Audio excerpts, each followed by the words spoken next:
হরে কৃষ্ণ, রাধে রাধে। আমাদের ধর্মের নাম কি? সনাতন ধর্ম। সনাতন শব্দের অর্থ কি? চিরন্তন সত্য। গীতা কি? শ্রীকৃষ্ণের মুখের বাণী।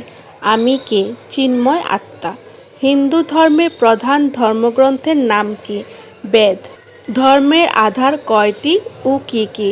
5টি, যথা জ্ঞান, প্রেম, ন্যায়, সমর্পণ ও ধৈর্য। দামোদর কাকে বলা হয়? শ্রীকৃষ্ণকে। প্রকৃত সুখ প্রাপ্ত করতে হলে কি পড়তে হবে? গীতা। সকল উপনিষদের মূল কথা কোথায় আছে? গীতায়। গীতা পড়লে কি পাওয়া যায়? নিত্য আনন্দ। মানব জন্মের উদ্দেশ্য কি? কৃষ্ণপ্রেম লাভ। কলিযুগের মহামন্ত্র কি?